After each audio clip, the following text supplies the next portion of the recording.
He placed one hand on the side of the building and used it to guide his steps around the back, where a portion of the wooden planks had rotted away, resulting in a jagged peephole. All he could see were shadows. Another voice, sharper and more frazzled than the first, cut through the raven's crying, and Stenar felt his heart skip a beat. He was certain he knew that voice. There was no doubt in his mind. Stenar turned and headed back around the edge of the barn towards the door. At the corner of the building he slipped in the mud and reached out for the wall to brace himself. He impaled his hand on a loose nail. The sharp pain that tore through his palm sent him down hard on his left knee. His leg burned like it was on fire. He heard a pop and knew he'd dislocated something. He tried to stand and realized that pop was probably the hip he was supposed to have replaced last summer. A gripping cramp seized his leg, but he ignored it, dragging himself through the mud towards the barn door. The birds clamoured in their pen, rattling against the mesh chicken wire and snapping at whatever intrusion had disturbed the sanctity of their barn. He had to get up. He had to help. The cawing of the ravens drowned out the voices. Stenar hoisted himself up on an old milk crate. The pain in his knee radiated down his calf. He took one hard step forward, and his hip popped back into the socket.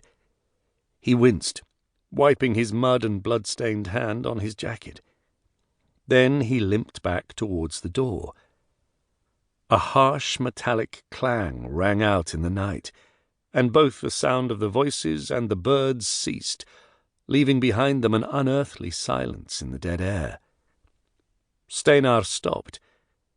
A minute passed before he heard the sound of someone shuffling inside the barn. He leaned against the wall to support himself, the wet wood splintering against his coat, and peered in through that same broken window beside the rookery. He wiped at the frost-covered window with his uninjured palm. The ravens sat still on their perches, clearing a view to the main open space of the barn.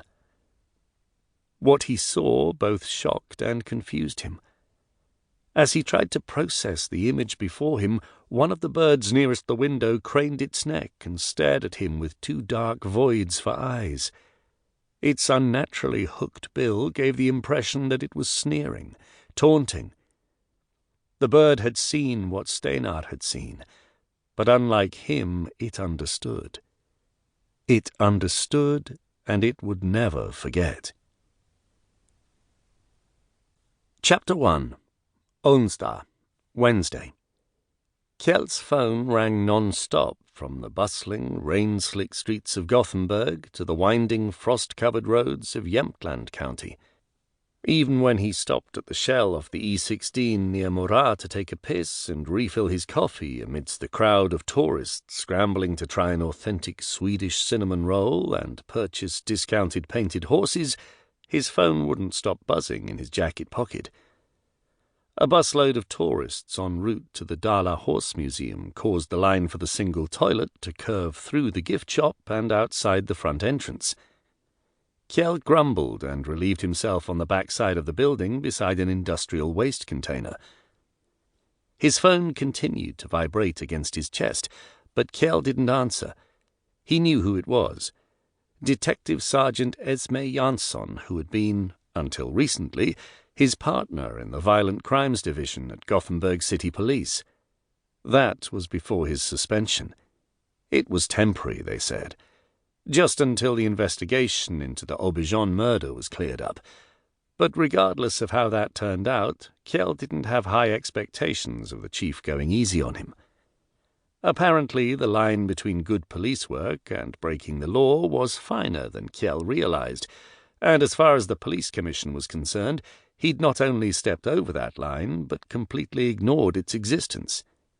He didn't disagree with them that he'd made mistakes. He had. But there had been circumstances that he thought warranted those mistakes. Esme understood. She was there when the aptly named Kattegat killer made his final demands. But she wasn't the ranking officer on the scene. He was. His phone buzzed that he had a voicemail. He grabbed his coffee from the ledge of the trash container.